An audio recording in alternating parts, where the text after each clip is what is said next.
नमस्कार दोस्तों, और स्वागत है आपका हमारे चैनल पर। आज हम एक ऐसे विषय पर बात करने जा रहे हैं जो शायद सुनने में थोड़ा कठोर लगे, लेकिन जिसकी गहराई में जीवन का एक अमूल्य सत्य छिपा है।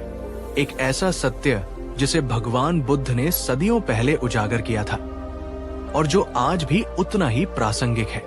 हाँ, आपने सही पढ़ा, अपने पैरों पर चलना सीखो, कोई साथ नहीं देगा। ये सुनकर शायद आपके मन में कई सवाल उठ रहे होंगे। क्या इसका मतलब है कि हमें अकेला रहना चाहिए? क्या किसी पर भरोसा नहीं करना चाहिए? क्या दुनिया इतनी स्वार्थी है? दोस्तों, रुकिए, इस सूत्र को उसकी पूरी गहराई में समझने की कोशिश करते हैं। ये निराशावाद का संदेश नहीं, बल्कि आत्मनिर्भरता और आंतरिक शक्ति का आह्वान है। आप में से कितने लोगों ने कभी ऐसा महसूस किया है कि जब आपको किसी की सबसे ज्यादा जरूरत थी, तब कोई आपके साथ नहीं था? या जब आप किसी मुश्किल में फंसे तो आपको अकेला ही उससे जूझना पड़ा? कमेंट सेक्शन में मुझे जरूर बताइएगा, क्योंकि मैं जानता हूं हम में से ज्यादातर लोगों ने कभी न कभी ये अनुभव जरूर किया है। ये जीवन की एक सच्चाई है। दोस्तों, हम सामाजिक प्राणी हैं, हमें रिश्तों की, सहारे की जरूरत होती है और इसमें कुछ गलत भी नहीं है। लेकिन जब हम अपनी हर छोटी बड़ी जरूरत, अपनी हर खुशी, अपने हर निर्णय के लिए दूसरों पर निर्भर हो जाते हैं, तब समस्या शुरू होती है।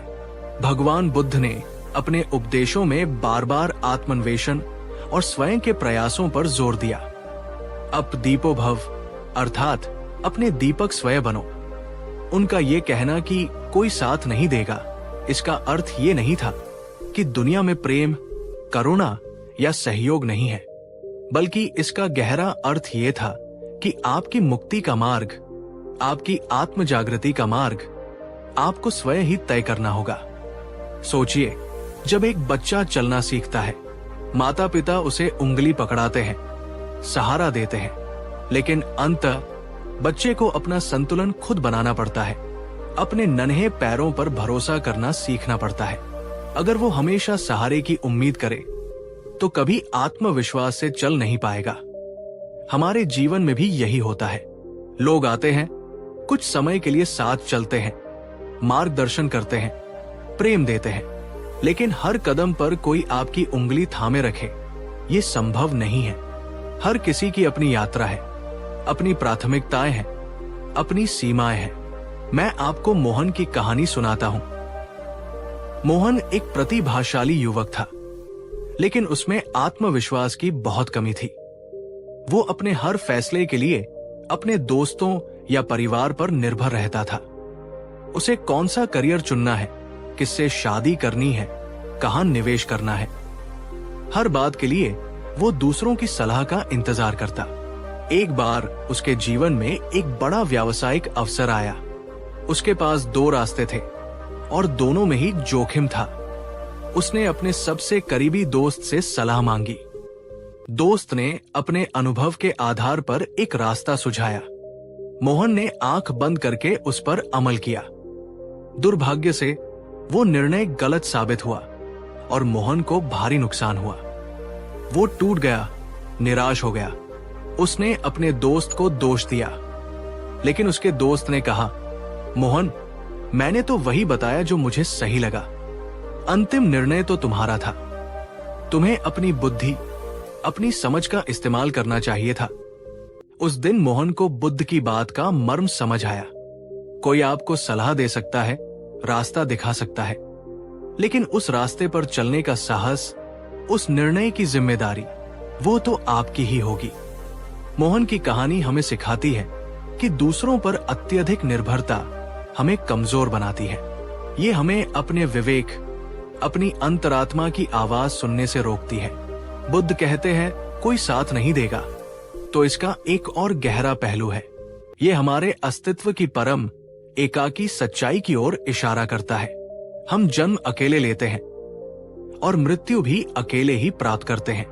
इस यात्रा के बीच में हमें कई साथी मिलते हैं, माता पिता, भाई बहन, जीवन साथी, मित्र, गुरु। ये सभी रिश्ते महत्वपूर्ण हैं, मूल्यवान हैं। लेकिन सोचिए, जब आप शारीरिक पीड़ा में होते हैं तो उस दर्द को वास्तव में कौन महसूस करता है? केवल आप। जब आप किसी गहन दुविधा में होते हैं तो अंतिम संघर्ष आपके मन के भीतर ही होता है। जब आप कोई बड़ी सफलता हासिल करते हैं तो उसकी असली खुशी और संतोष आपके अंदर ही उपजता है। और जब आप अपने अंतिम क्षणों में होते हैं तो उस यात्रा पर आपको अकेले ही जाना होता है। इसका मतलब ये नहीं कि हम रिश्तों को नकार दें। बुद्ध ने स्वयं संघ की स्थापना की, जो सहयोग और सामूहिकता का प्रतीक था। लेकिन उन्होंने ये भी स्पष्ट किया कि संघ या गुरु केवल मार्गदर्शक हो सकते हैं। अंतिम प्रयास तो शिष्य को स्वयं ही करना होगा। क्या आपने कभी महसूस किया है कि चाहे आपके आसपास कितने भी लोग हों, कुछ लड़ाइयां आपको अकेले ही लड़नी पड़ती हैं?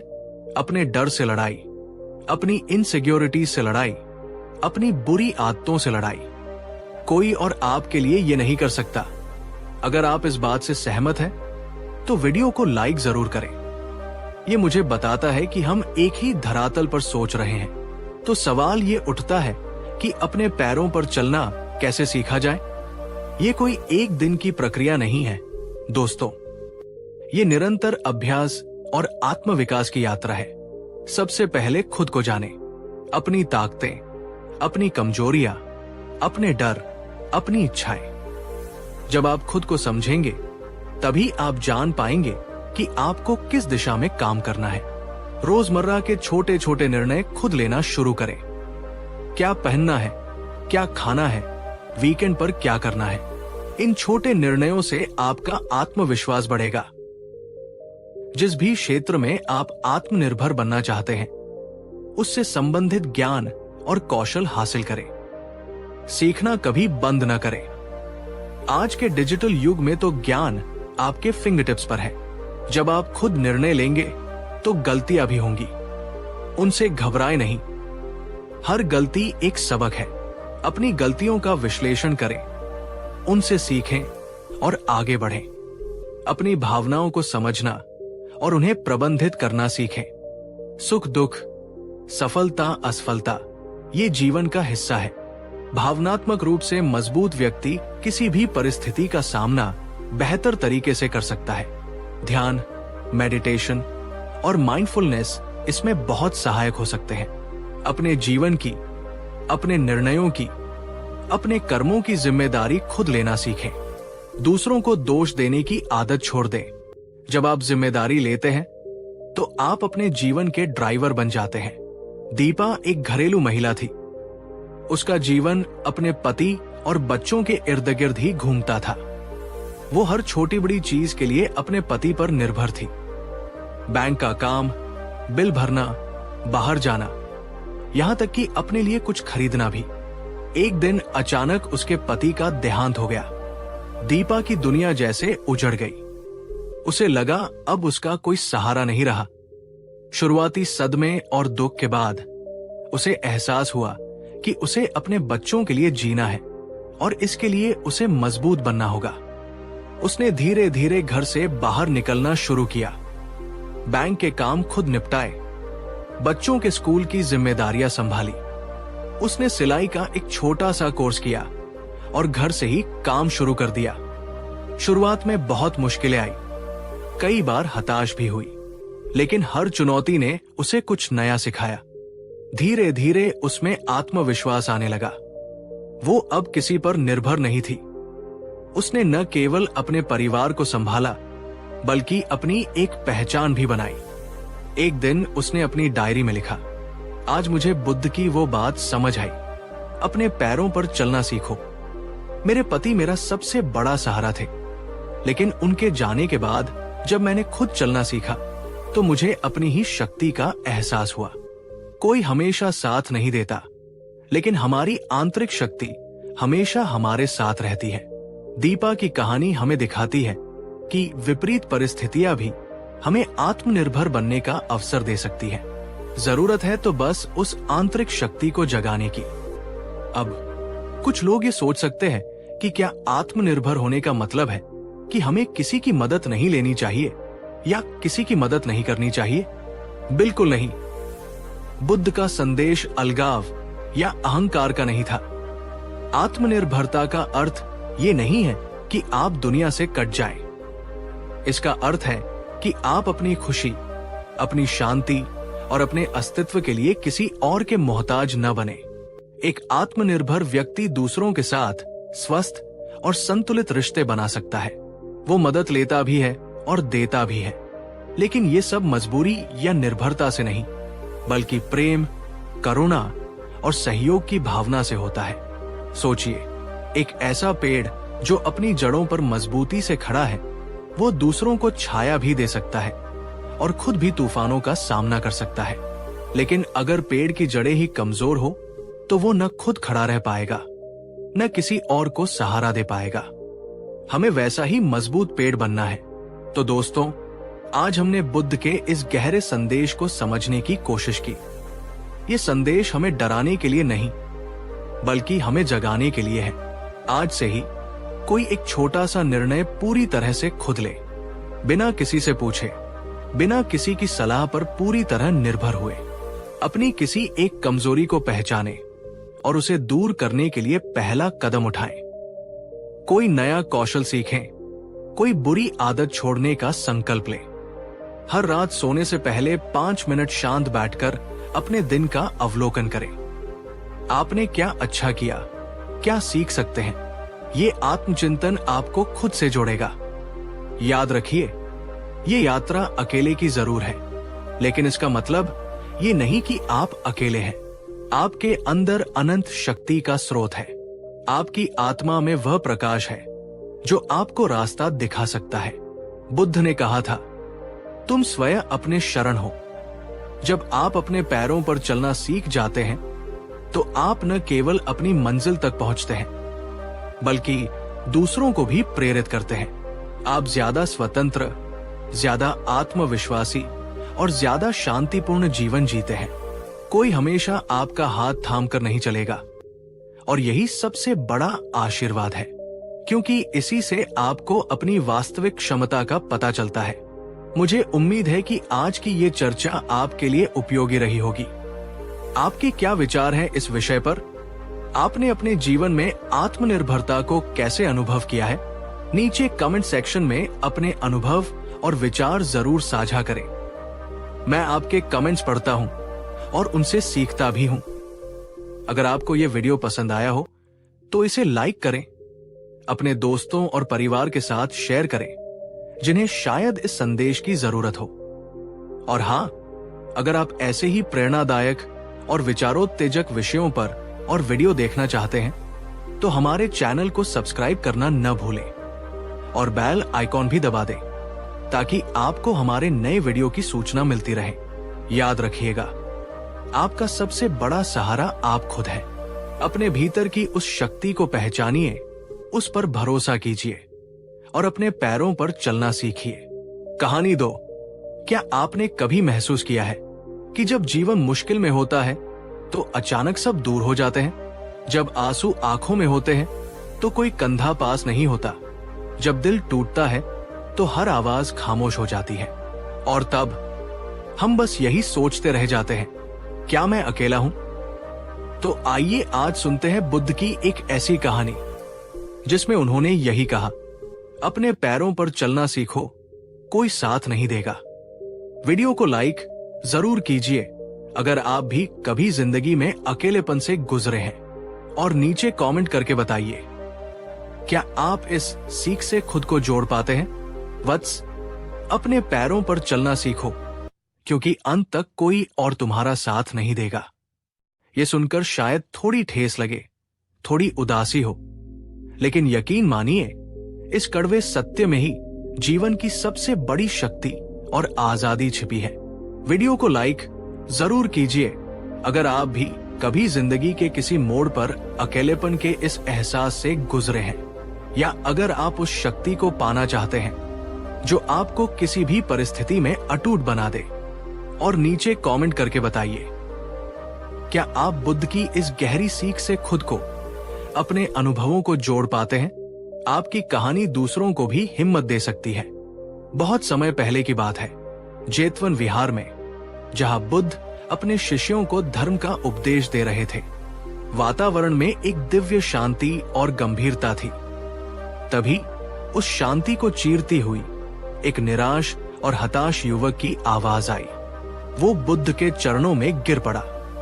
उसकी आंखों से अविरल अश्रुधारा बह रही थी। उसका सुंदर चेहरा दुख और पीड़ा से मुरझाया हुआ था, जैसे कोई फूल खिलने से पहले ही तोड़ दिया गया हो। और उसका दिल, ऐसा लगता था मानो किसी ने उसे बेरहमी से कुचल दिया हो। बिल्कुल खाली, बिल्कुल शून्य। सिसकियों के बीच उसने कांपती हुई आवाज में कहा, भगवान, मैंने सब कुछ किया। मैंने हर रिश्ते को पूरी ईमानदारी से निभाया, सबके लिए अपना सर्वस्व समर्पित कर दिया। हर किसी के सुख दुख में चट्टान की तरह खड़ा रहा। मैंने अपनों को कभी अकेला नहीं छोड़ा। लेकिन आज जब मुझे सबसे ज्यादा जरूरत है, जब मेरा जीवन अंधकार में डूब रहा है, तब कोई मेरे साथ नहीं है। जिन्होंने कल तक मेरे साथ जीने मरने की कस्में खाई थी, आज वो मुझे पहचानते भी नहीं। मैं पूरी तरह से टूट चुका हूं। भगवान, मुझे रास्ता दिखाइए। क्या जीवन का यही कठोर निर्मम सच है? उसकी आवाज में इतनी पीड़ा थी कि वहां मौजूद हर भिक्षु का हृदय द्रवित हो उठा। बुद्ध ने अपनी असीम करुणा भरी आंखों से उस युवक को देखा। उनके चेहरे पर न कोई आश्चर्य था, न कोई निंदा, बस गहरी शांति और समझ थी। कुछ पल वे मौन रहे, जैसे उस युवक के सारे दर्द को अपने भीतर समाहित कर रहे हों। और फिर अत्यंत शांत और स्थिर स्वर में बोले, हवत्स, तुमने जो अनुभव किया वो अप्रिय अवश्य है, पर यह जीवन का एक आधारभूत सत्य है। इस संसार में कोई भी, चाहे वो कितना भी प्रिय क्यों न हो, हमेशा तुम्हारा साथ नहीं देगा। एक दिन, एक क्षण ऐसा आएगा जब तुम्हें अपने मार्ग पर अकेले ही चलना होगा। इसलिए तुम्हें खुद अपने पैरों पर अपनी आंतरिक शक्ति के सहारे चलना सीखना होगा। बुद्ध के ये शब्द उस युवक के लिए शायद उम्मीद की किरण नहीं, बल्कि एक और आघात थे। उसे लगा था कि बुद्ध कोई चमत्कार करेंगे या उसे सांत्वना देंगे कि सब ठीक हो जाएगा, लोग वापस आ जाएंगे। पर बुद्ध तो उसे एक और कठिन सत्य से परिचित करा रहे थे। यहां एक सवाल आप सभी दर्शकों से, क्या आप भी कभी किसी ऐसे दौर से गुजरे हैं जब जिन्हें आपने सबसे अपना समझा, जिन पर आपने आंख बंद करके भरोसा किया, उन्होंने ही सबसे मुश्किल समय में आपका साथ छोड़ दिया? और उस अनुभव ने आपको क्या सिखाया? नीचे कमेंट में अपना अनुभव और उससे मिली सीख जरूर साझा कीजिए। शायद आपकी कहानी किसी और टूटे हुए दिल को सहारा दे सके। बुद्ध ने देखा कि युवक अभी भी उनके शब्दों की गहराई को पूरी तरह समझ नहीं पाया है। उसके चेहरे पर अविश्वास और निराशा का भाव था। तब बुद्ध ने उसे और सभा में उपस्थित सभी लोगों को एक छोटी सी पर गहरी कहानी सुनाई। एक समय की बात है, बुद्ध ने कहना शुरू किया। एक गांव के पास एक विशाल और तेज बहती हुई नदी थी। उस गांव का एक आदमी था जो स्वभाव से थोड़ा आलसी और दूसरों पर निर्भर रहने वाला था। जब भी उसे नदी पार करनी होती, वो किनारे पर बैठकर किसी नाविक का इंतजार करता। कभी कोई दयालु नाविक उसे अपनी नाव में बिठा लेता, कभी कोई व्यापारी उसे अपने साथ ले जाता। इस तरह उसका काम चल रहा था। उसे कभी खुद तैरने की या अपनी नाव बनाने की जरूरत महसूस नहीं हुई। लेकिन एक दिन बुद्ध ने आगे कहा, गांव में एक बड़ी विपत्ति आई। अचानक बाढ़ आ गई। नदी का पानी किनारों को तोड़कर गांव में घुसने लगा। सब लोग अपनी जान बचाने के लिए ऊंची जगहों की ओर भाग रहे थे। उस आदमी को भी नदी पार करके सुरक्षित स्थान पर पहुंचना था। वो हमेशा की तरह नदी किनारे पहुंचा और नाव का इंतजार करने लगा। पर आज वहां कोई नाविक नहीं था, कोई नाव नहीं थी। सब अपनी अपनी जान बचाने में लगे थे। वो चिल्लाता रहा, मदद के लिए पुकारता रहा, पर उसकी आवाज पानी के शोर में दब गई। पानी का स्तर बढ़ता जा रहा था। वो बैठा रहा, दुखी, निराश और मौत को अपने करीब आते देख भयभीत। तभी पास के एक पेड़ पर बैठे एक बूढ़े ज्ञानी संत ने उसे देखा। संत ने उससे कहा, वत्स, कब तक दूसरों के सहारे की आस लगाए बैठे रहोगे? हर बार कोई तुम्हें बचाने नहीं आएगा। आज अगर तुमने तैरना नहीं सीखा या अपनी नाव खुद खेना नहीं सीखा तो ये नदी तुम्हें निगल जाएगी, तुम डूब जाओगे। बस इंतजार करते करते। कहानी समाप्त करके बुद्ध ने उस युवक की ओर स्नेहपूर्ण दृष्टि से देखा और कहा, पुत्र, ये जीवन भी एक विशाल नदी की तरह है। इसमें सुख दुख की लहरें, सफलता असफलता के भंवर आते रहते हैं। कभी कभी कुछ लोग तुम्हें सहारा देने के लिए मिल जाएंगे, कुछ समय के लिए तुम्हारी नाव खेने में मदद कर देंगे, लेकिन अंततः इस जीवन की नदी को पार करने के लिए तुम्हें अपना नाविक खुद बनना पड़ेगा।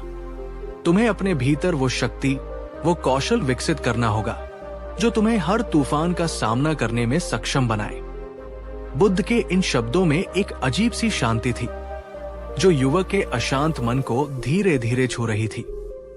दोस्तों, अगर आप अभी तक इस वीडियो को ध्यान से देख रहे हैं तो इसका मतलब है कि आप जीवन के इन गहरे सत्यों को समझने और अपने भीतर की उस असीम शक्ति को जागृत करने के लिए उत्सुक हैं। तो प्लीज इस वीडियो को एक लाइक जरूर कीजिए। ये हमारे लिए आपका प्रोत्साहन है। और अगर आपको लगता है कि ये संदेश किसी और के जीवन में भी प्रकाश ला सकता है जो अभी निराशा के अंधेरे में भटक रहा है, तो इसे उनके साथ शेयर जरूर कीजिए। ज्ञान बांटने से बढ़ता है। युवक के मन में अभी भी एक प्रश्न घूम रहा था। उसने हिम्मत करके बुद्ध से पूछा, लेकिन भगवान, ऐसा क्यों होता है? मैंने तो हमेशा निस्वार्थ भाव से सबका साथ दिया था। फिर मेरे साथ ऐसा क्यों हुआ कि जब मुझे जरूरत पड़ी तो सबने मुंह फेर लिया? उसकी आवाज में अब भी पीड़ा और शिकायत का भाव था। बुद्ध हल्के से मुस्कुराए। उनकी मुस्कान में निंदा नहीं, बल्कि गहरी समझ थी, जैसे वे इस प्रश्न का उत्तर सदियों से जानते हों। उन्होंने कहा, वत्स, तुम संसार के स्वभाव को अभी पूरी तरह समझ नहीं पाए हो। अधिकांश लोग जाने अनजाने स्वार्थ से प्रेरित होते हैं। वे तब तक तुम्हारे साथ होते हैं जब तक उन्हें तुमसे कोई लाभ मिल रहा होता है या जब तक तुम उनकी किसी जरूरत को पूरा कर रहे होते हो। ये कड़वा लग सकता है, पर यही यथार्थ है। जैसे ही तुम्हारा फायदा होना बंद होता है या जब उन्हें लगता है कि तुम अब उनके किसी काम के नहीं रहे या जब तुमसे ज्यादा फायदेमंद कोई और मिल जाता है, तो उनका साथ भी धीरे धीरे छूटने लगता है। ये उतना ही स्वाभाविक है जितना फूलों का मुरझाना या मौसम का बदलना। इसमें उन लोगों का भी दोष नहीं है।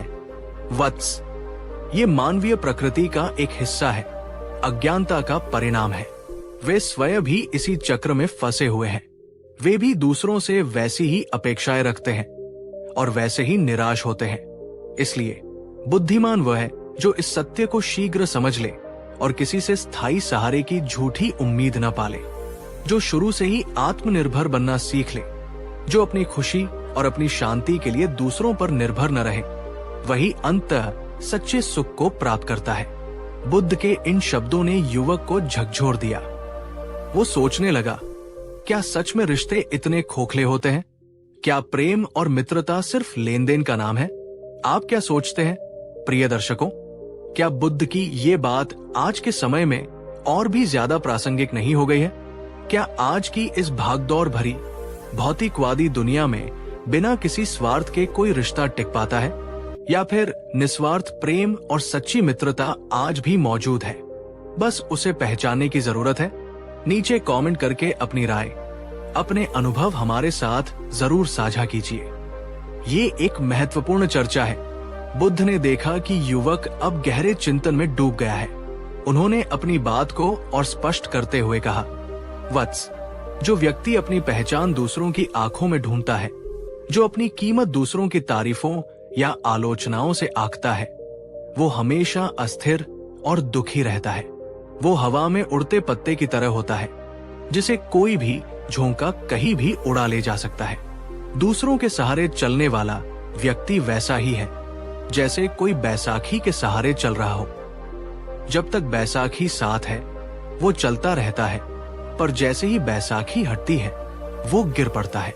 लेकिन जो व्यक्ति अपने पैरों में इतनी शक्ति विकसित कर ले कि उसे किसी बैसाखी की जरूरत ही न पड़े, जो खुद को सहारा देना सीख ले, वो कभी नहीं डगमगाता, चाहे राह कितनी भी कठिन क्यों न हो।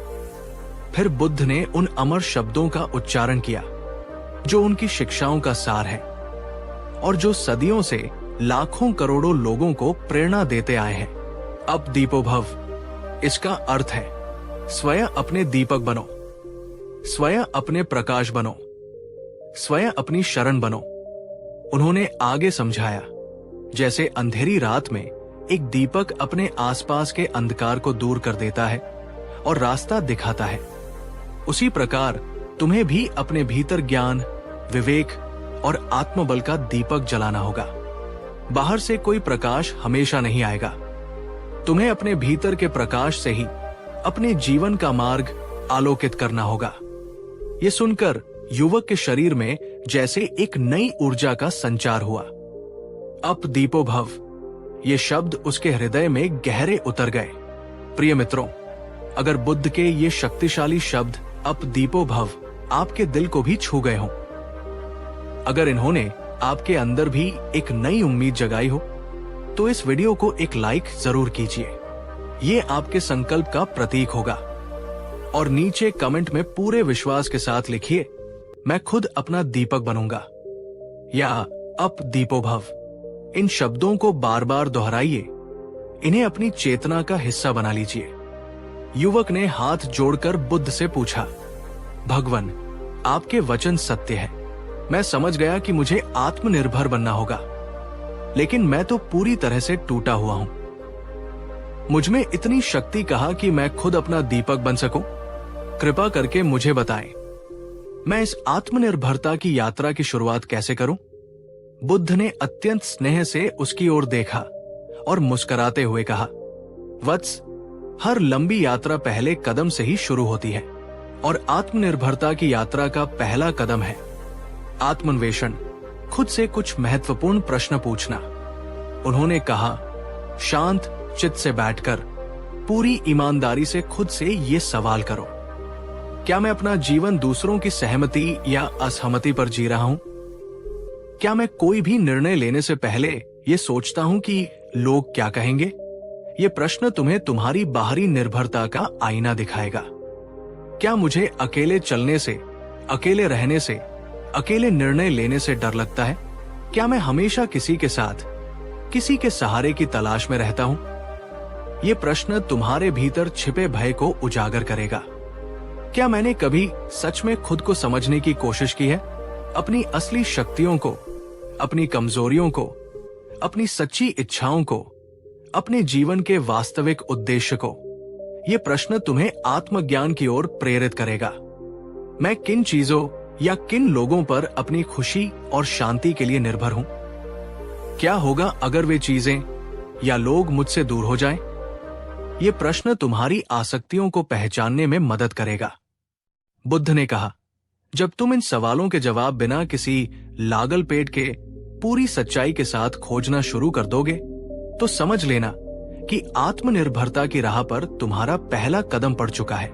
ये जवाब तुम्हें तुम्हारी वर्तमान स्थिति का स्पष्ट चित्र देंगे और तुम्हें बताएंगे कि तुम्हें किन क्षेत्रों में काम करने की जरूरत है।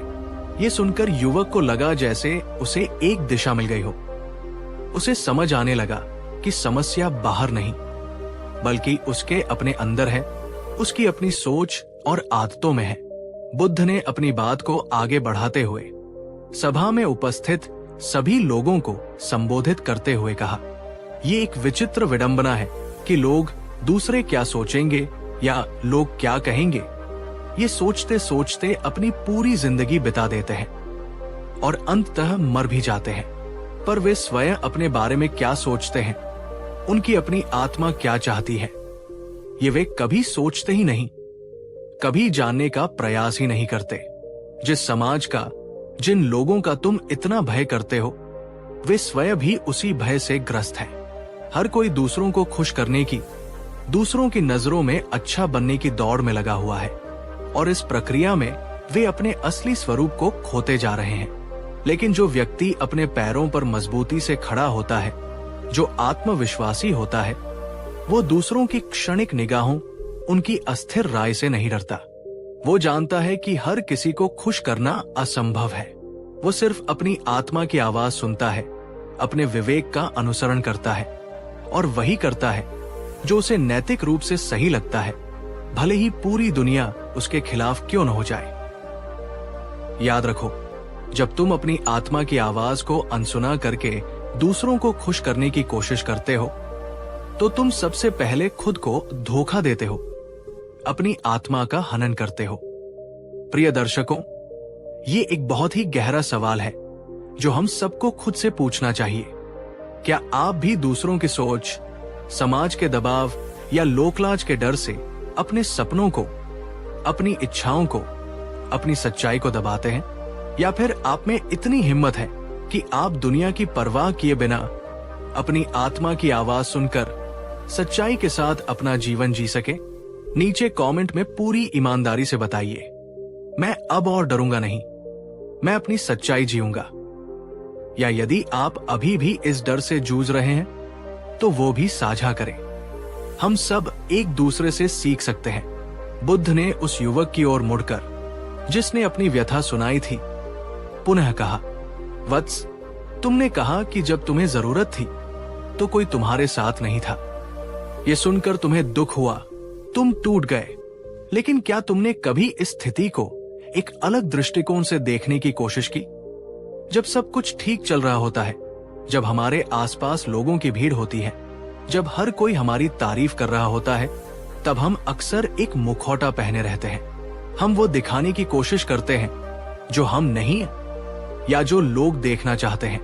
लेकिन जब जीवन में कठिन समय आता है, जब सारे सहारे छूट जाते हैं, जब कोई साथ नहीं होता, तभी, सिर्फ तभी तुम्हारा असली स्वरूप, तुम्हारा वास्तविक तुम पूरी नग्नता में सामने आता है। वही अकेलापन, वही बेबसी का क्षण तुम्हें तुम्हारे अंदर छिपी हुई असीम शक्ति का दर्शन कराता है। वही मुश्किल घड़ी तुम्हें वो बनाती है जो तुम शायद उस आरामदायक भीड़ में रहकर कभी बन ही नहीं सकते थे। वो तुम्हें मजबूर करती है अपने भीतर झांकने के लिए, अपनी कमजोरियों को पहचानने और उन्हें दूर करने के लिए, अपनी सोई हुई क्षमताओं को जगाने के लिए। इसलिए अकेले होने से मत डरना। अकेलेपन को एक अभिशाप नहीं, बल्कि एक अवसर समझो, उसे अपनाओ, उसे गहराई से समझो। वहीं से तुम्हारे जीवन का सच्चा और स्थायी बदलाव शुरू होता है। ये एक बिल्कुल नया दृष्टिकोण था। अकेलेपन को एक अवसर के रूप में देखना, एक ऐसी चीज जो हमें मजबूत बनाती है, ये सोचना ही अपने आप में क्रांतिकारी था। बुद्ध ने अपनी बात को और स्पष्ट करने के लिए पूछा, क्या तुम जानते हो वत्स कि इतिहास के जितने भी महान संत हुए हैं, जितने भी बुद्ध और बोधिसत्व हुए हैं, जितने भी महान आविष्कारक या कलाकार हुए हैं, उन्होंने अपने जीवन का सबसे गहरा ज्ञान सबसे महत्वपूर्ण खोजे और सबसे उत्कृष्ट रचनाएं घोर अकेलेपन में, गहरे एकांत में ही पाई है। जब बुद्ध को बोध गया में ज्ञान प्राप्त हुआ तो वे अकेले थे। जब महावीर ने कैवल्य ज्ञान पाया तो वे अकेले थे। जब न्यूटन ने गुरुत्वाकर्षण के नियम की खोज की या जब आइंस्टीन ने सापेक्षता का सिद्धांत दिया तो वे अपने गहन चिंतन में अकेले थे। क्यों? क्योंकि जब हमारे आसपास कोई शोर नहीं होता, जब लोगों की भीड़ और दुनिया की भागदौड़ नहीं होती, तभी हमारा मन शांत होता है और शांत मन ही सत्य को ग्रहण करने में सक्षम होता है। वह एकांत ही वो पवित्र स्थान है जहां तुम्हारी आत्मा खिलती है, जैसे कमल कीचड़ में खिलता है। वो एकांत ही वो दर्पण है जिसमें तुम अपने असली चेहरे को देख सकते हो। वो एकांत ही वो प्रयोगशाला है जहां तुम अपने विचारों और भावनाओं के साथ प्रयोग कर सकते हो और जहां सत्य स्वयं प्रकट होता है। इसलिए जब भी तुम्हें लगे कि तुम अकेले हो, तो दुखी होने के बजाय उस अवसर का लाभ उठाओ। अपने भीतर जाओ, ध्यान करो, आत्मचिंतन करो, प्रकृति के साथ समय बिताओ। तुम पाओगे कि वो अकेलापन वास्तव में तुम्हें परमात्मा के, या अपने उच्चतर स्व के और करीब ले जा रहा है? प्रिय दर्शकों, क्या आपने कभी जानबूझकर या अनजाने में कुछ समय अकेले रहकर, एकांत में बिताकर खुद को खोजने की कोशिश की है? वो अनुभव कैसा रहा? क्या उस अकेलेपन ने आपको कुछ सिखाया? क्या आपके जीवन में कोई सकारात्मक बदलाव आया? अगर हाँ, तो नीचे कमेंट सेक्शन में अपना अनुभव जरूर शेयर कीजिए। आपकी कहानी दूसरों को भी एकांत की शक्ति को पहचानने में मदद कर सकती है। बुद्ध ने अंत में उस निराश युवक के कंधे पर अपना हाथ रखा। उनकी आंखों में असीम वात्सल्य था। उन्होंने कहा, वत्स, याद रखो, मैं या कोई और गुरु तुम्हें केवल मार्ग दिखा सकता है, उंगली से इशारे से बता सकता है कि सत्य किस दिशा में है, लेकिन उस दुर्गम मार्ग पर चलना तुम्हें खुद ही होगा। मैं तुम्हारे लिए चल नहीं सकता, कोई और तुम्हारे लिए सांस नहीं ले सकता। दूसरे लोग तुम्हारे जीवन की यात्रा में सहयात्री हो सकते हैं, कुछ समय के लिए तुम्हारा साथ दे सकते हैं, पर वे तुम्हारी मंजिल तय नहीं कर सकते, और न ही वे तुम्हें तुम्हारी मंजिल तक पहुंचा सकते हैं। ये तुम्हारा सफर है और तुम्हें इसे अपनी शर्तों पर, अपनी गति से, अपनी समझ से पूरा करना होगा। कोई साथ दे या न दे, ये तुम्हारे सफर की गति को, तुम्हारे संकल्प को प्रभावित नहीं करना चाहिए। अगर तुम सच में अपने लक्ष्य के प्रति समर्पित हो, अगर तुमने ठान लिया है कि तुम्हें अपनी मंजिल तक पहुंचना है, तो तुम अकेले भी पर्वत हिला सकते हो। इतिहास गवाह है कि जिन्होंने भी बड़े बदलाव किए हैं, उन्होंने अक्सर अपनी यात्रा अकेले ही शुरू की थी। इसलिए दूसरों से उम्मीदें करना छोड़ दो, अपनी शक्ति को पहचानो, अपने भीतर के दीपक को प्रज्वलित करो और आत्मविश्वास के साथ अपने मार्ग पर आगे बढ़ो। तुम गिरोगे, तुम्हें चोटें लगेंगी, तुम थकोगे भी, पर हर बार उठना और फिर से चलना, यही जीवन है और यही योद्धा का मार्ग है। दोस्तों, अगर बुद्ध के इन शब्दों ने, इस पूरी कहानी ने आपको अंदर तक प्रेरित किया हो, अगर आपको लगा हो कि ये संदेश आपके किसी अपने के काम आ सकता है, जो शायद इस समय अकेलेपन या निराशा से जूझ रहा हो, तो कृपा करके इस वीडियो को उसके साथ जरूर शेयर कीजिए। आपका एक छोटा सा प्रयास किसी की जिंदगी बदल सकता है। उस दिन बुद्ध ने न केवल उस युवक को, बल्कि वहां उपस्थित सभी भिक्षुओं और गृहस्थों को और शायद आने वाली पीढ़ियों को भी एक अमूल्य संदेश दिया।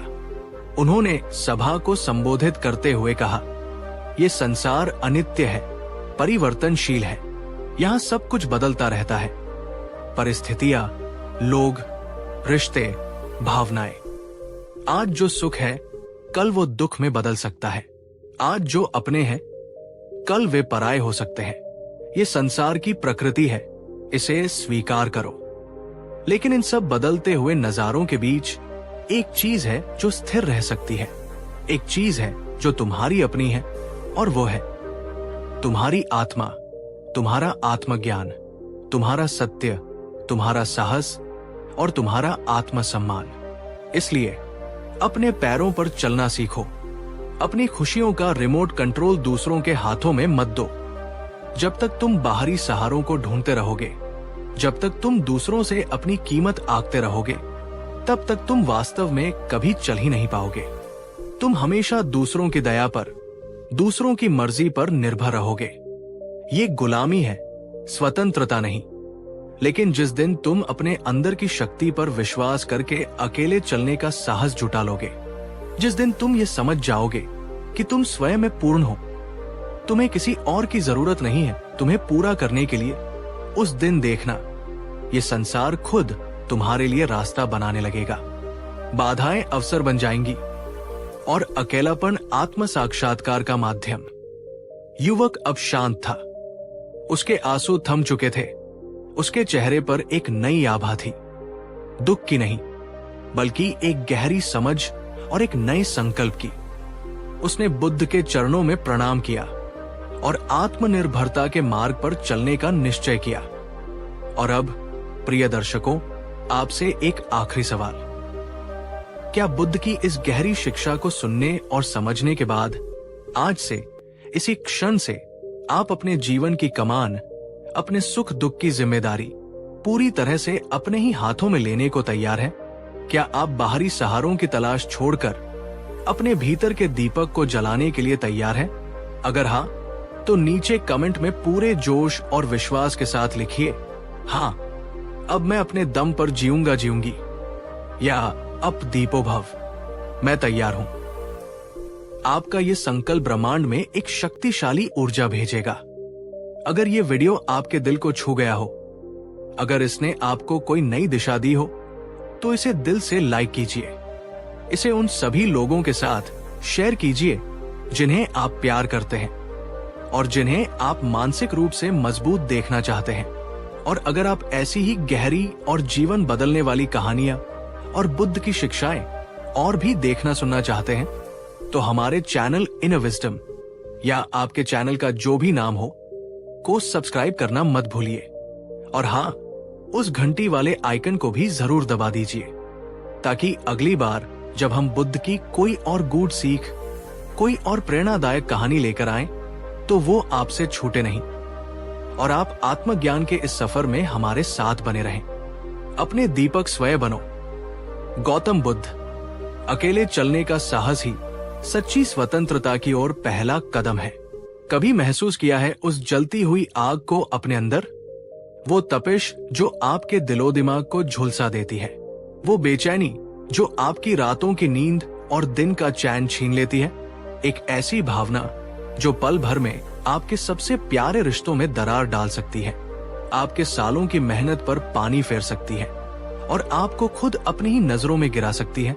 हाँ, मैं बात कर रहा हूं क्रोध की, उस शत्रु की जो बाहर नहीं, हमारे भीतर ही रहता है।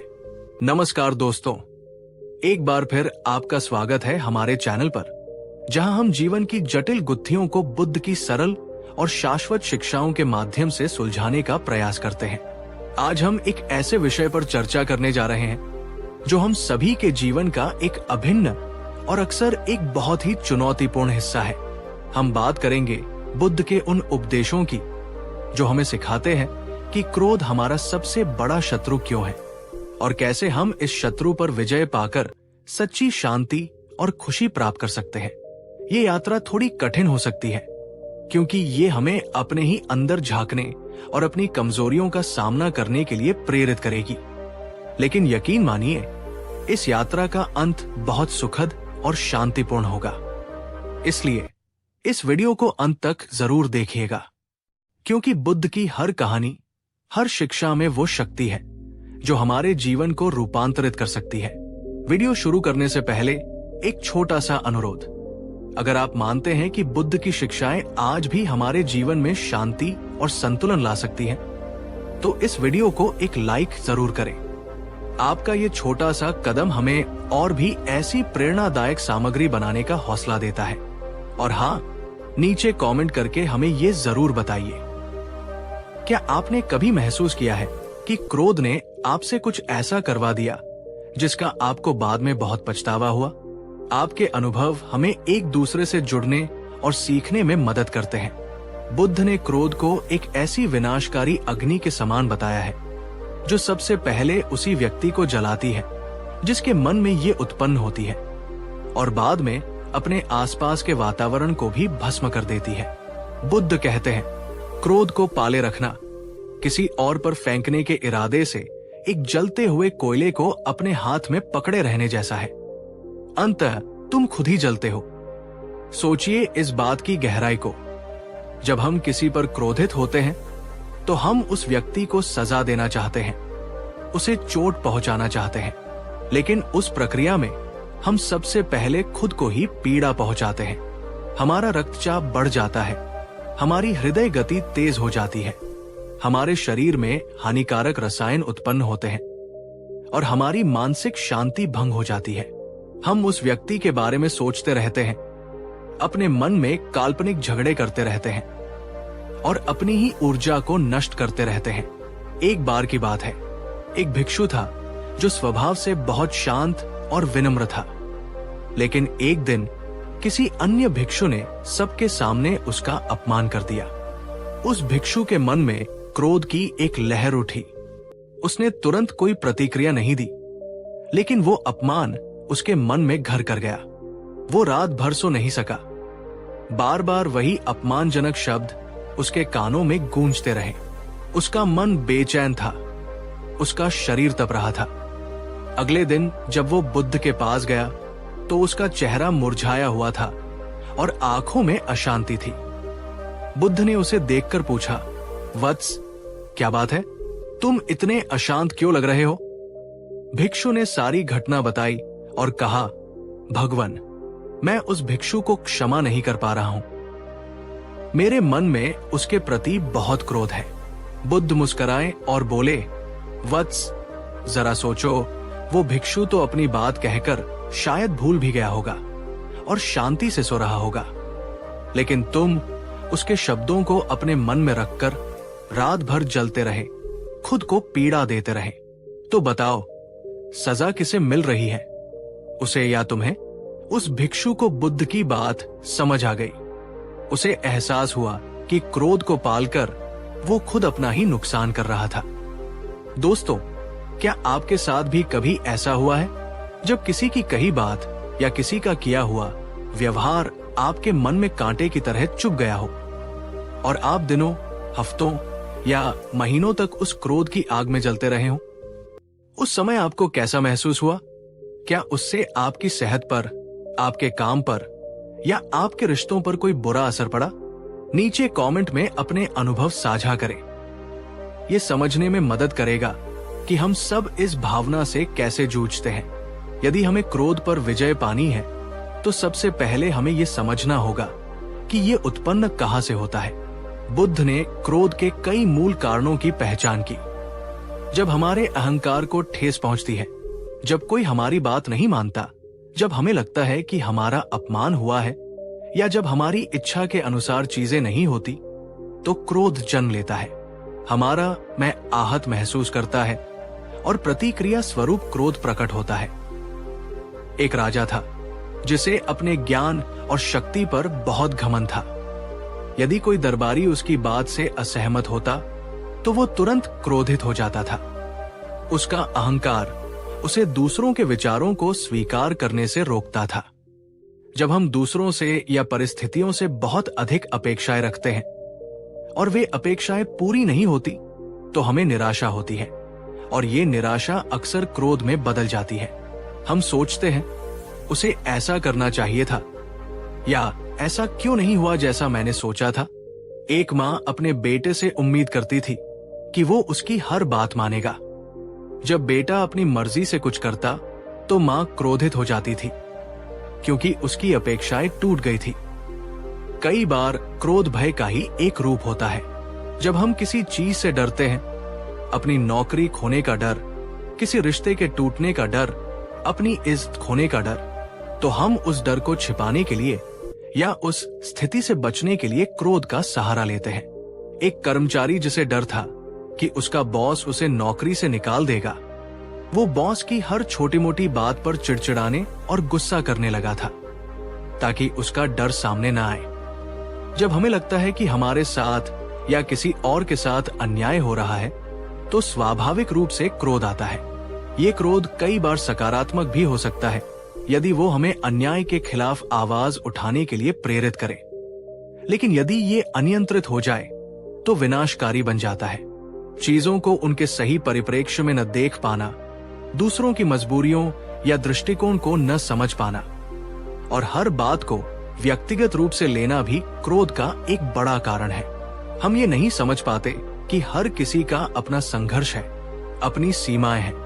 बुद्ध सिखाते हैं कि जब तक हम इन मूल कारणों को नहीं समझेंगे और उन पर काम नहीं करेंगे, तब तक हम क्रोध के चक्र से बाहर नहीं निकल सकते।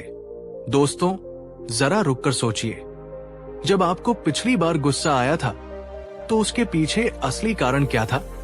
क्या वो आपका अहंकार था? क्या आपकी कोई अपेक्षा टूटी थी या कहीं कोई डर छिपा हुआ था? अपने क्रोध के पैटर्न को पहचानना उसे नियंत्रित करने की दिशा में पहला कदम है। अगर आप चाहे तो अपने अनुभव नीचे कमेंट में साझा कर सकते हैं या बस अपने मन में इस पर विचार कर सकते हैं। इस वीडियो को शेयर करें उन लोगों के साथ जो अक्सर गुस्से से जूझते हैं शायद ये उन्हें अपने क्रोध के कारणों को समझने में मदद करे। बुद्ध ने न केवल क्रोध के कारणों को बताया, बल्कि उससे निपटने के, उस पर विजय पाने के व्यावहारिक और शक्तिशाली उपाय भी सिखाए। बुद्ध का सबसे महत्वपूर्ण उपदेश है सचेत रहना। जब क्रोध की पहली लहर उठे तो तुरंत प्रतिक्रिया करने के बजाय एक पल रुके, अपनी सांसों पर ध्यान दे, अपने शरीर में हो रहे बदलावों को महसूस करे। तेज धड़कन, गर्म चेहरा, तनी हुई मुट्ठियां, बस एक साक्षी की तरह अपने क्रोध को देखें, बिना उसे अच्छा या बुरा कहें। जैसे ही आप जागरूक होते हैं, क्रोध की पकड़ ढीली पड़ने लगती है। आपको प्रतिक्रिया करने और बुद्धिमानी से चुनाव करने के बीच थोड़ा समय मिल जाता है। एक ज़ेन गुरु थे। एक शिष्य गुस्से में उनके पास आया और उन्हें अपशब्द कहने लगा। गुरु शांत बैठे सुनते रहे। जब शिष्य थक गया तो गुरु ने पूछा, क्या तुम्हारी बात पूरी हो गई? यदि हाँ, तो मैं अपने काम पर वापस जाऊं। शिष्य हैरान रह गया। गुरु की शांति ने उसके क्रोध को बेअसर कर दिया था। बाद में गुरु ने समझाया, जब कोई तुम्हें कोई भेंट दे और तुम उसे स्वीकार न करो, तो वो भेंट किसकी रहती है? उसी की जो उसे लेकर आया था। क्रोध भी ऐसा ही है। बुद्ध सिखाते हैं कि जिस व्यक्ति पर आपको क्रोध आ रहा है, उसके प्रति भी करुणा का भाव विकसित करें। सोचिए कि शायद वह भी किसी दुख या अज्ञानता से पीड़ित है, इसीलिए ऐसा व्यवहार कर रहा है। जब आप उसके दृष्टिकोण को समझने की कोशिश करते हैं, तो क्रोध धीरे धीरे दया में बदलने लगता है। सभी प्राणियों के प्रति मैत्री या प्रेमपूर्ण दया का अभ्यास करें। ये आपके मन को नरम और विशाल बनाता है। जैसा कि हमने पहले भी चर्चा की, क्रोध को पाले रखना खुद को सजा देना है। क्षमा करना उस व्यक्ति के लिए नहीं, बल्कि अपनी आंतरिक शांति के लिए जरूरी है। क्षमा का मतलब ये नहीं है कि आप जो हुआ उसे भूल जाएं या उस व्यवहार को सही ठहराएं। इसका मतलब है कि आप उस बोझ को अपने मन से उतार फेंके। बुद्ध कहते हैं, घृणा को घृणा से नहीं, बल्कि प्रेम से ही समाप्त किया जा सकता है। यह शाश्वत नियम है। क्रोध अक्सर अधीरता से उत्पन्न होता है। जब चीजें हमारी मर्जी के मुताबिक तेजी से नहीं होती, तो हम फ्रस्ट्रेट होकर गुस्सा करने लगते हैं। धैर्य का अभ्यास करें। समझे कि हर चीज का एक सही समय होता है। गहरी सांस लें और स्थिति को शांत मन से संभालने की कोशिश करें। बोलने से पहले सोचें, क्या आपके शब्द किसी को चोट पहुंचा सकते हैं? क्या वे स्थिति को और बिगाड़ सकते हैं? यदि आप गुस्से में हैं, तो बेहतर है कि कुछ समय के लिए मौन हो जाएं। जब मन शांत हो, तब अपनी बात विनम्रता और स्पष्टता से रखें। बुद्ध कहते हैं, 1000 खोखले शब्दों से वो एक शब्द भला है जो शांति लाए। घटनाओं को देखने का अपना नजरिया बदले। क्या हर चीज को व्यक्तिगत रूप से लेना जरूरी है? क्या स्थिति उतनी ही बुरी है जितना आप सोच रहे हैं? कई बार हम छोटी छोटी बातों को तिल का ताड़ बना देते हैं। एक बार बुद्ध अपने शिष्यों के साथ यात्रा कर रहे थे। रास्ते में कुछ लोगों ने उन्हें अपशब्द कहे। शिष्य क्रोधित हो गए। बुद्ध शांत रहे। बाद में उन्होंने शिष्यों से कहा, यदि ये लोग हमें फूल माला पहनाते तो तुम खुश होते। अब ये अपशब्द कह रहे हैं तो तुम दुखी हो। इसका मतलब है कि तुम्हारी खुशी और दुख का नियंत्रण दूसरों के हाथ में है। क्या ये सही है? नियमित ध्यान का अभ्यास मन को शांत और स्थिर बनाता है। ये हमें अपनी भावनाओं के प्रति अधिक जागरूक बनाता है और प्रतिक्रिया करने से पहले सोचने की क्षमता विकसित करता है। विपश्यना जैसी ध्यान पद्धतियां क्रोध को जड़ से मिटाने में बहुत प्रभावी हो सकती है। दोस्तों, ये कुछ तरीके हैं जो बुद्ध ने हमें क्रोध पर काबू पाने के लिए सिखाए। इनमें से कौन सा तरीका आपको सबसे ज्यादा व्यावहारिक और उपयोगी लगा? क्या आप इनमें से किसी तरीके का पहले से अभ्यास कर रहे हैं? नीचे कमेंट में हमें बताएं। और अगर आपको लगता है कि ये उपाय किसी और के भी काम आ सकते हैं, तो इस वीडियो को लाइक करें और शेयर करें। ज्ञान बांटने से बढ़ता है। बुद्ध ये नहीं कहते कि क्रोध की भावना आनी ही नहीं चाहिए। हम मनुष्य हैं और भावनाएं स्वाभाविक हैं। महत्वपूर्ण यह है कि हम उन भावनाओं के साथ करते क्या है। क्रोध एक शक्तिशाली ऊर्जा है। यदि ये अनियंत्रित हो तो विनाशकारी है, लेकिन यदि इसे सही दिशा दी जाए तो ये रचनात्मक भी हो सकती है। जैसे अन्याय के प्रति जो क्रोध उठता है, यदि उसे सही दिशा दी जाए तो वो समाज में सकारात्मक बदलाव लाने का माध्यम बन सकता है। किसी बुरी आदत या अपनी किसी कमजोरी के प्रति जो झुंझलाहट या क्रोध आता है, यदि उसे आत्म सुधार की प्रेरणा में बदल दिया जाए तो वो हमें बेहतर इंसान बना सकता है। बुद्ध की शिक्षा हमें क्रोध को दबाने के लिए नहीं, बल्कि उसे समझने, उसे स्वीकार करने और फिर उसे रूपांतरित करने के लिए प्रेरित करती है। जैसे एक कुशल किसान खरपतवार को उखाड़कर उसे खाद में बदल देता है, उसी प्रकार हम भी क्रोध की नकारात्मक ऊर्जा को धैर्य, करुणा और विवेक की सकारात्मक ऊर्जा में बदल सकते हैं। एक कहानी है, एक योद्धा था जो बहुत जल्दी क्रोधित हो जाता था। उसके गुरु ने उसे एक थैली दी और कहा, जब भी तुम्हें गुस्सा आए, इस थैली में एक काला पत्थर डाल देना। कुछ ही दिनों में थैली पत्थरों से भर गई और बहुत भारी हो गई। योद्धा को उसे उठाने में भी परेशानी होने लगी। तब गुरु ने कहा, अब जब भी तुम अपने क्रोध पर नियंत्रण पाओ या किसी को क्षमा कर दो तो इस थैली से एक काला पत्थर निकाल देना। धीरे धीरे योद्धा ने अपने क्रोध पर काम करना शुरू किया। थैली हल्की होने लगी। एक दिन थैली पूरी तरह खाली हो गई। योद्धा ने महसूस किया कि उसका मन भी उतना ही हल्का और शांत हो गया है। ये कहानी हमें सिखाती है कि क्रोध एक बोझ है जिसे हम ढोते रहते हैं। इसे छोड़ने से ही हमें सच्ची आजादी और शांति मिलती है। दोस्तों, क्या आप अपने क्रोध को एक सकारात्मक शक्ति में बदलने की कोशिश करना चाहेंगे? क्या आप उस बोझ को उतार फेंकने के लिए तैयार हैं?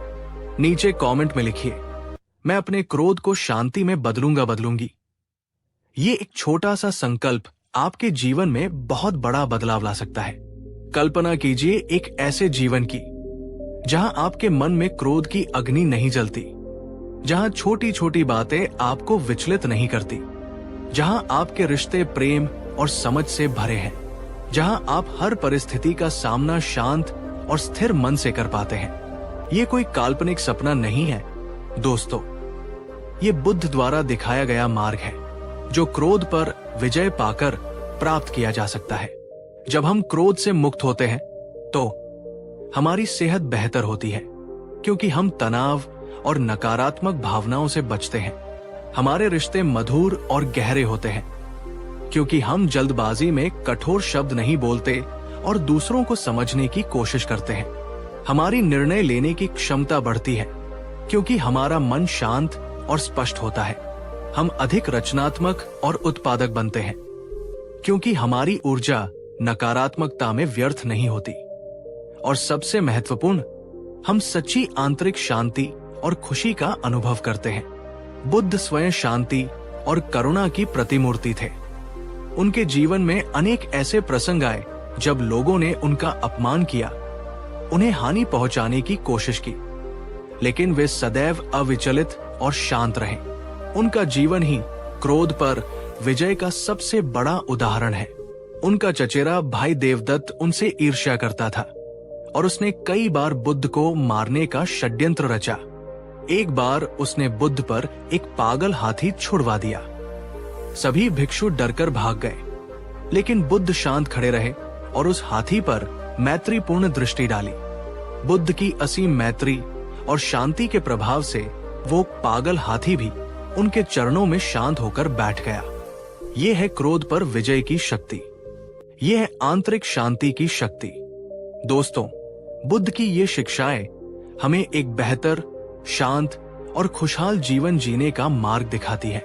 क्रोध हमारा शत्रु है, लेकिन ये एक ऐसा शत्रु है जिसे हम प्रेम, करुणा, विवेक और अभ्यास से जीत सकते हैं।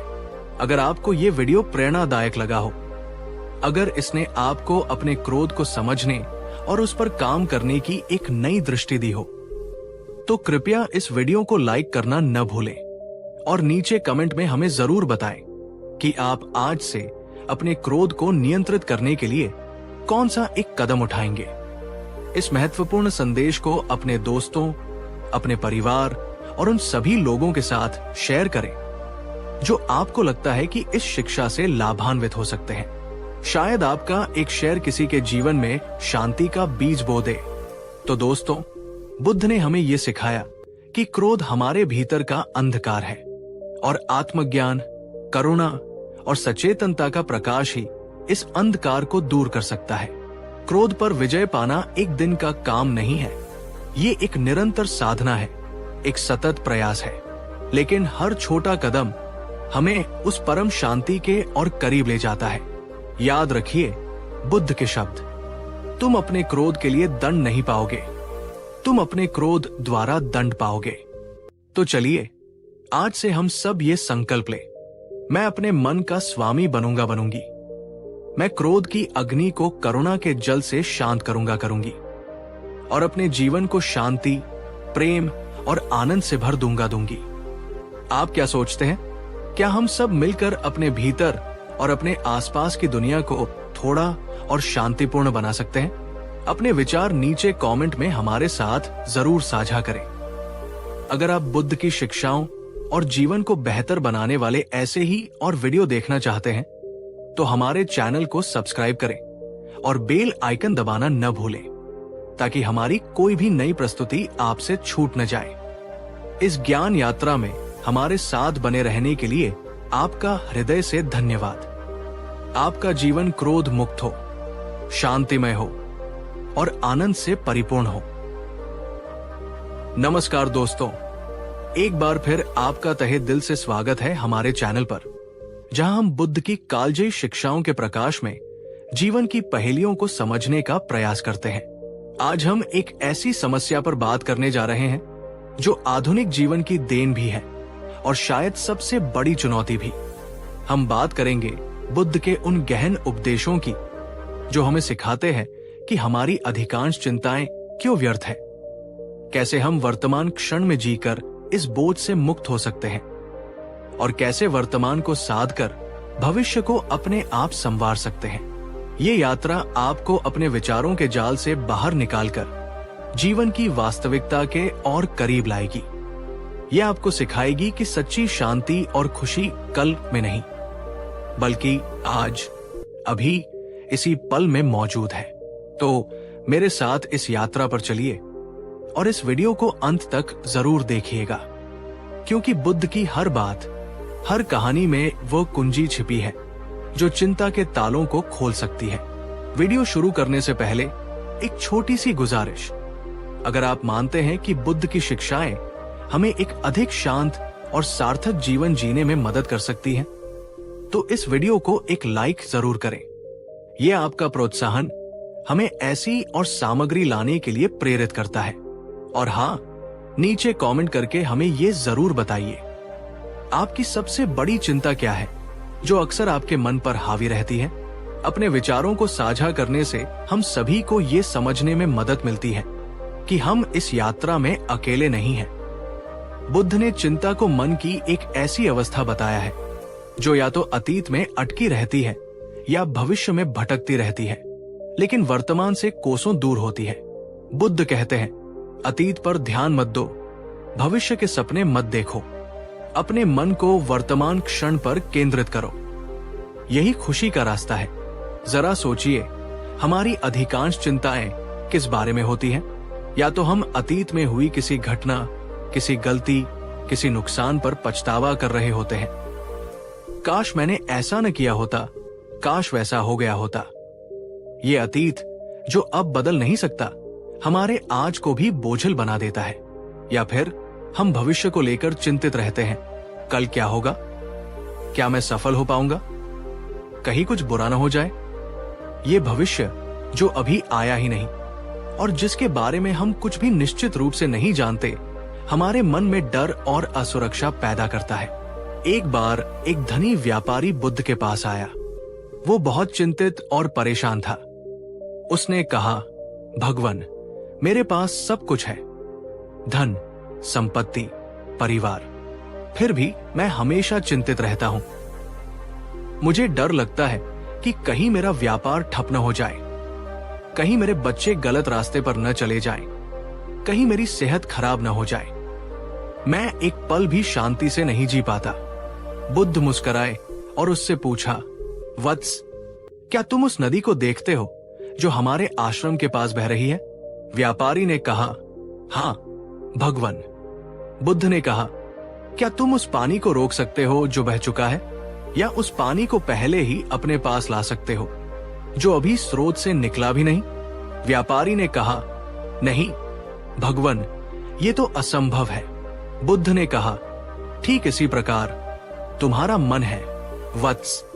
तुम या तो बीते हुए कल के पानी को रोकने की कोशिश कर रहे हो जो व्यर्थ है, या आने वाले कल के पानी की चिंता कर रहे हो जो अभी तुम्हारे पास है ही नहीं।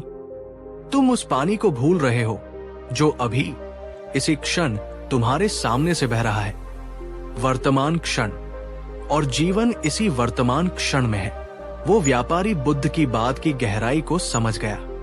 उसे एहसास हुआ कि वो अपने हाथों से अपनी खुशियों का गला घोंट रहा था, सिर्फ उन चीजों की चिंता करके जो उसके नियंत्रण में नहीं थी। दोस्तों, क्या आप भी अक्सर खुद को इस व्यापारी की तरह पाते हैं? अतीत के पछतावों में डूबे हुए या भविष्य की अनिश्चितताओं से घिरे हुए? आपकी कितनी ऊर्जा और समय उन विचारों में व्यर्थ चला जाता है जो हो चुका है या हो सकता है पर केंद्रित होते हैं, बजाय उसके जो हो रहा है। ईमानदारी से खुद से ये सवाल पूछिए। नीचे कमेंट में अपने अनुभव साझा करें कि कैसे अतीत या भविष्य की चिंताएं आपके वर्तमान को प्रभावित करती है। बुद्ध हमें ये समझने में मदद करते हैं कि हमारी अधिकांश चिंताएं वास्तव में व्यर्थ क्यों हैं, और वे कैसे हमारे मन में एक भ्रम का जाल बुनती है। अधिकांश चिंताएं कभी सच नहीं होती। शोध भी ये बताते हैं कि हमारी 90% से अधिक चिंताएं कभी वास्तविकता में परिवर्तित नहीं होती। हम अपने मन में बुरे से बुरे काल्पनिक परिदृश्य बनाते रहते हैं और उनके डर से ही पीड़ित होते रहते हैं, जबकि वे कभी घटित ही नहीं होते। बुद्ध कहते हैं, आज जो समस्या है उसे आज ही देखो। कल की समस्याओं को आज अपने सिर पर मत ला दो, क्योंकि कल शायद वे समस्याएं रहेंगी ही नहीं, या उनका स्वरूप बदल चुका होगा। चिंता समस्याओं का समाधान नहीं है। चिंता करने से कोई समस्या हल नहीं होती, बल्कि ये हमारी सोचने समझने की शक्ति को और कमजोर कर देती है। जब हम चिंतित होते हैं तो हमारा मन स्पष्ट रूप से नहीं सोच पाता, हम सही निर्णय नहीं ले पाते। इसके विपरीत शांत और केंद्रित मन ही समस्याओं का रचनात्मक समाधान ढूंढ सकता है। एक किसान था जिसकी फसल हर साल किसी न किसी कारण से खराब हो जाती थी। वह दिन रात चिंता में डूबा रहता था। एक दिन एक साधु ने उससे कहा, चिंता करने से तुम्हारी फसल नहीं उगेगी। जाओ, अपनी जमीन को समझो, बीज को समझो, मौसम को समझो और कर्म करो। चिंता को कर्म में बदलो। चिंता वर्तमान की खुशी छीन लेती है। जब हम भविष्य की चिंता में डूबे रहते हैं तो हम वर्तमान क्षण में मौजूद छोटी छोटी खुशियों, सौंदर्य और अवसरों को देख ही नहीं पाते।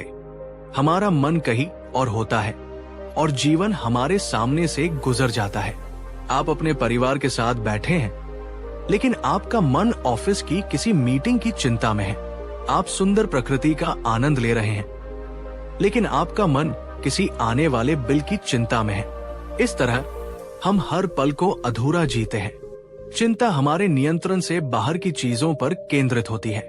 हम अक्सर उन चीजों के बारे में चिंता करते हैं जिन पर हमारा कोई नियंत्रण नहीं होता, जैसे दूसरों का व्यवहार, मौसम या बड़ी वैश्विक घटनाएं। बुद्ध सिखाते हैं कि हमें अपना ध्यान उन चीजों पर केंद्रित करना चाहिए जो हमारे नियंत्रण में है, जैसे हमारे अपने विचार, हमारे अपने कर्म और हमारी अपनी प्रतिक्रियाएं। जो तुम्हारे वश में नहीं है उसकी चिंता करके क्या पाओगे? जो तुम्हारे वश में है उस पर ध्यान केंद्रित करो। चिंता एक आदत बन जाती है। धीरे धीरे, बिना हमें पता चले, चिंता करना हमारे मन की एक आदत बन जाती है। हम बिना किसी ठोस कारण के भी चिंतित रहने लगते हैं। हमारा मन नकारात्मकता का आदी हो जाता है। बुद्ध की शिक्षा हमें इस व्यर्थता को पहचानने और इस जाल से बाहर निकलने का मार्ग दिखाती है। दोस्तों, बुद्ध की इन बातों पर गौर कीजिए। क्या आपकी चिंताएं भी अक्सर इन्हीं श्रेणियों में आती हैं? क्या आप भी उन चीजों के बारे में सोचकर परेशान होते रहते हैं जो शायद कभी होंगी ही नहीं, या जिन पर आपका कोई जोर नहीं?